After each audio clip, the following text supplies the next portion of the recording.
बिस्मिल्लाहिर्रहमानिर्रहीम। नाज़रीन, मैं हूं आसिम नसीर और आप देख रहे हैं हमारा यूट्यूब चैनल आसिम सीरीज। नाज़रीन, मेरे साथ मौजूद है मशहूर और मारूफ एस्ट्रोलॉजर, बिजनेस कंसल्टेंट और इस्लामिक स्कॉलर मोहम्मद उसामा अली, जिनका व्हाट्सएप नंबर हमारी स्क्रीन पर मौजूद है। अगर आपको रब्ता करना है तो नीचे दिए गए नंबर पर रब्ता कर सकते हैं। इसके अलावा जिसने अभी तक हमारे चैनल को सब्सक्राइब नहीं किया तो बराए मेहरबानी हमारे चैनल को सब्सक्राइब भी कर दें। अस्सलाम वालेकुम उसामा साहब, क्या हाल है, कैसे हैं आप? वालेकुम अस्सलाम। मैं खैरियत से हूँ, आप सुनाएं क्या हाल है? अल्लाह ताला का बड़ा करम। उसामा साहब, एक शिकायत हमें भी आपसे है। हमारे देखने वालों को तो बहुत ज़्यादा लोगों को शिकायत आपसे है, लेकिन एक मुझे भी शिकायत है आपसे। आपकी इतनी पेशन गोइयाँ मेरे चैनल पे दुरुस्त साबित हुई हैं, जिसका हम हवाला देते रहते हैं कि खान साहब की गिरफ्तारी के लिए आपने कहा कि ये मदद आएगी उनके पास बहनों की। आपने एतज़ाज़ अहसन के हवाले से उनकी कहा कि वो जाएँगे, और बहुत सारी इमरान रियाज़ खान के हवाले से आपने पेशन गोई की, वो दुरुस्त साबित हो गई।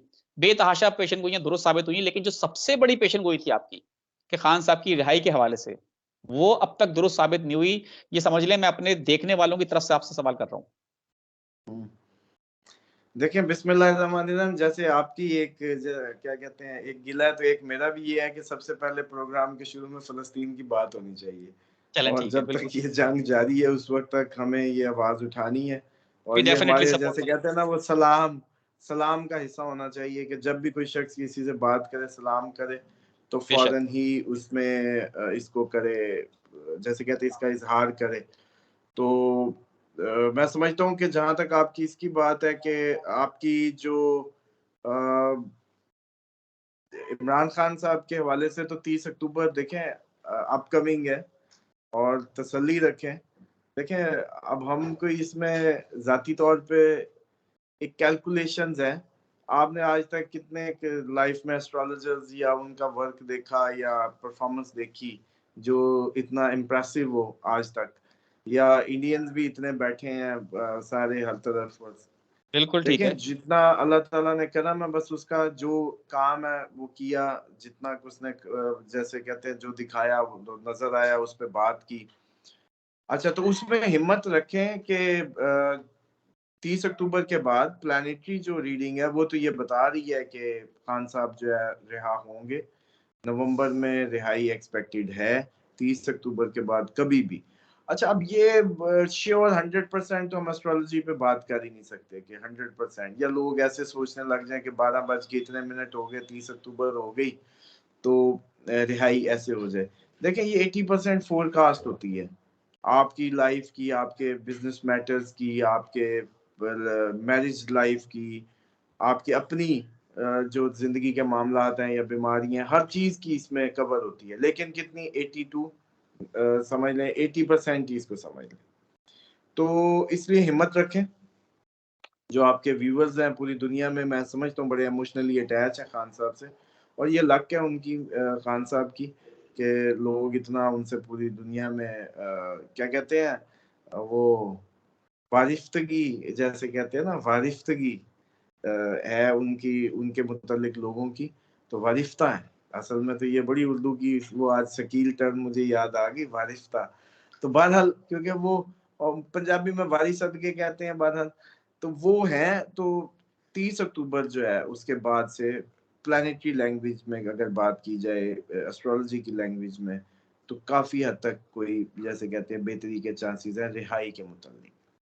तो इसलिए इस बात में तो जैसे कहते हैं कि बस अब इससे ज़्यादा मैं आप लोगों को क्या कहते हैं, आपके गिले-शिकवे दूर नहीं कर सकता। बिल्कुल ठीक है। उसामा साहब, 30 अक्टूबर को भी हम आपके साथ एक डेफिनिटली व्लॉग करेंगे, और उस दिन फिर हम मालूम करेंगे कि उस वक़्त प्लैनेटरी पोज़ीशन क्या है और आप क्या देख रहे हैं। आज हम आपसे अब आगे बढ़ते हैं। आपको याद होगा, हो सकता है आपको याद ना हो, क्योंकि आप इतने मसरूफ़ होते हैं कि आपने कंप्लेन भी की है कि आपको लोग इतनी कॉल्स कर देते हैं, आप उनके जवाब नहीं दे पाते। लेकिन हमें याद है, हमारे चैनल पे आपने 2 हफ़्ते पहले एक व्लॉग किया था। नाज़रीन वो बिल्कुल जाके देख सकते हैं। उसमें कहा था कि एक कैंसर की मरीज़ा अगर जेल से बाहर आ गई, तो कोई उसका मुकाबला नहीं कर सकता। यास्मीन राशिद ने खुद स्टेटमेंट दिया है कि नवाज़ शरीफ अगर इतने बहादुर हैं, तो मेरे खिलाफ इलेक्शन लड़कर दिखाएँ, और नवाज़ शरीफ को जो प्रोटोकॉल मिल रहा है, ये इलेक्शन नहीं सिलेक्शन है। अब वो कैंसर की जो मरीज़ा है, उसने खुद हमारी बात की, हमारी खबर की तस्दीक कर दी है, और क्या कहेंगे आप इस बारे में? देखिए, वो बिल्कुल जो आपको याद ही होगा, उस वक़्त जब हमने इस पे, अब आपने बात की है तो मुझे याद आ गया तो यास्मीन साहिबा ने तो देखें बड़े बड़े मर्दों के, बड़े बड़े नौजवान मर्दों के जो बड़े जियाले बनते थे, उनसे भी ज्यादा साबित कदम साबित हुई हैं। बेशक। और जो अब पीटीआई का कोई भी पर्सन जो अब तक रह गया, वो definitely in future upcoming PTI का वो नेक्स्ट जानशीन बनने की भरपूर सलाहियत रखेगा, क्योंकि लोग इस फिल्टर के बाद ये पहचान जाएंगे, ये मान जाएंगे कि खान साहब भी एक दिन देखें, सबने दुनिया से जाना है, सारे मामलात हैं, अगर ये मान लिया जाए तो उसके बाद ये लोग जेन्युइन जानशीन होंगे इस पार्टी के, जितने भी अब तक खड़े हैं। तो इस हिसाब से अगर देखा जाए तो उनकी बात बिल्कुल ठीक है, क्योंकि अगर नवाज शरीफ साहब कोई इतनी पॉपुलर होते तो फिर लाहौर से ही कर लेते जलसा, पूरा पूरे पाकिस्तान से करने की क्या जरूरत थी। तो वो चैलेंज तो उनका बिल्कुल बरहक है, वो कर भी सकती हैं, वो इस पोजीशन में भी हैं। और बल्कि नवाज शरीफ साहब को तो एहसानमंद होना चाहिए, इन्हीं के ही जैसे कहते हैं दस्तखत किए और इन्हीं के ही रिकमेंडेशन पे नवाज शरीफ साहब को भेजा गया था, क्योंकि ये उस वक्त हेल्थ मिनिस्टर थी। तो आप क्या समझते हैं, नवाज शरीफ साहब जो हैं वो डॉक्टर यास्मीन राशिद का चैलेंज कबूल करते नजर आ रहे हैं आपको? नहीं नहीं, नवाज शरीफ साहब एक और माइंडसेट के बंदे हैं, वो इस तरह से चैलेंज वैलेंज करने वाले और इस तरीके से इतने चैलेंजिंग नहीं है। अंदर से जो मर्जी छलांगे मारे, मुंह से और बाहर से जैसे कहते हैं ना कि एक शांति शांति नजर आएगी। हाँ, एक बात मैं भूल जाऊंगा, आज चांद गिरन के हवाले से मैं थोड़ा सा आपको बता दूं बिल्कुल। कि चांद गिरन है आज रात, सब लोग अपने अपने इलाकों के मुताबिक उसके जैसे कहते हैं नमाज आयात पढ़ें, सदकात दें, गुस्ल करें और दुआएं मांगे इससे, क्योंकि इसका असरात अगले साल तक रहेंगे। दूसरा जो खतरनाक बात यह है कि जो आप हम या जैसे उसको काउंट शायद ना कर पाए, क्योंकि ये इस वक्त उस नक्षत्रा में या उस कंस्टलेशन में हो रहा है जो कि इमरान खान की है। इमरान खान की कंस्टलेशन जो थी उसी में ये गिरहन लग रहा है, और जो कंस्टलेशन में तो खसूसी तौर पे इमरान खान की जैसे कहते हैं ना इस गिरहन के असरात के डायरेक्ट मुरतब होने हैं। अब वो कितने नेगेटिव हो सकते हैं, ये आज के बाद अब काउंट होगा। ये बड़ा बताना ज़रूरी था, क्योंकि हर बिल्कुल ठीक चीज़ है। अपनी फ्लो में थी, लेकिन ये क्योंकि एरीज उसमें ही हो रहा है और एरीज हाउस में ही हो रहा है, अश्विनी नक्षत्रा में हो रहा है, तो ये गिरहन के जो जैसे कहते हैं असरात हैं या जो डेंसिटी है, उसके इम्पैक्ट्स खान साहब पे कुछ ज़्यादा पड़ेंगे। और एरीज के हिसाब से जैसे नवाज शरीफ साहब पे भी इसके पड़ेंगे, तो इन दोनों ही पे इसके असरात पड़ने वाले हैं। तो जो आपको मैं कहता था कि नवंबर में एक डिफरेंट मंजरनामा, तो वो पॉसिबल ही है कि इन दोनों पे ही बराबरी से पड़ते मैं देख रहा हूँ असरात जो है। तो लेट्स सी कि किधर कहानी जाती है। तो यानी कि जिसके लिए लोग कह रहे हैं कि लेवल प्लेइंग फील्ड वो कहीं नजर नहीं आ रही, तो आपको लगता है कि मुस्तकबिल में लेवल प्लेइंग फील्ड नजर आ सकती है? जी बिल्कुल। ठीक है। अच्छा, यास्मीन राशिद के जवाब में नून लीग के रहनुमा हैं जावेद लतीफ साहब, उन्होंने कहा है कि नवाज शरीफ के अगर हाथ पैर ना बांधे जाएं तो कोई भी पहलवान उनके मुकाबले में खड़ा कर दिया जाए तो वो उसका मुकाबला नहीं कर सकता नवाज शरीफ का। तो हम इधर तो यही कहेंगे कि पहलवान तो बहुत दूर की बात है, वो एक कैंसर की जो मरीजा है उनका ही पहले मुकाबला कर लें। पहलवान तो अगर जेल से रहा हो गया तो पूरी नून लीग चूहे की तरह घोंसलों में भाग जाएगी। तो क्या कहेंगे हाँ आप? नहीं, पहलवान का तो मुकाबले की ऐसी बातें हैं, फजूल बातें हैं। पाए खा लेने से थोड़ी बंदा पहलवान बन जाता है, जो नवाज शरीफ साहब का अब तक का वो है। बहरहाल असल बात यह है कि उनके हाथ पांव तो उन्होंने असली ना भी बंधे हो तो फिर वो कहेंगे चलो नकली बांध दो, ताकि मेरे पास जवाज हो कि मेरे हाथ पांव बंधे हुए थे इसलिए मैं मुकाबला नहीं कर सका। क्योंकि मुकाबला करने की तो इस टाइम जो पब्लिकली तो उनके पास कोई जैसे कहते हैं जवाज या उस तरीके से माहौल नहीं है जिसपे पब्लिकली वो इस पे कर सकें मुकाबला किसी का भी इलेक्शन में इस तरीके से।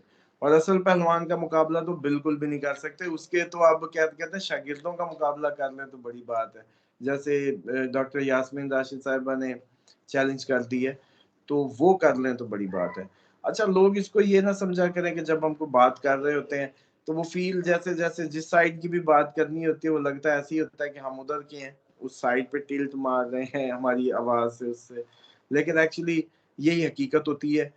और हम जब हकीकत पे बात कर रहे होते हैं तो वो लगता ऐसे ही है कि जैसे वो जिसके हक में जा रही है। अब डेफिनेटली पब्लिक में पजीराई पीटीआई की है, तो अब इसमें हमारे सर में ईंट मार दो भाई, मतलब हमारे सर में कुछ मार दो कि अब इस पे टाइटल देना तो दे दो कि पीटीआई के हैं।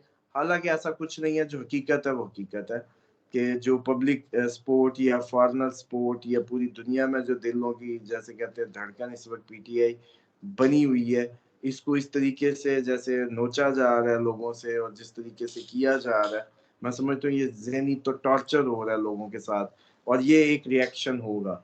ये याद रखिएगा आसिम साहब, हमेशा याद रखें, मरे हुए रिएक्ट नहीं करते लेकिन जिंदा रिएक्ट करते हैं एक ना एक दिन। जैसे अब आपने देखा कि हमास ने किया, बच्चे बिल्कुल ठीक। जाहिर बात है उनके ही बच्चे, कभी उसका माँ शहीद हुई होगी, किसी का रिश्तेदार, किसी का बाप, किसी की बहन कोई, और वो अब बड़े होते होते होते आज इस लेवल पे आ गए कि वो भाग नहीं रहे, वो ये नहीं कह रहे लड़ बॉर्डर रहे हैं। खोलो हमने आना है, वो सब के सब मरने के लिए तैयार हो गए। तो ये रिएक्शन है उन सालों के इम्पैक्ट का।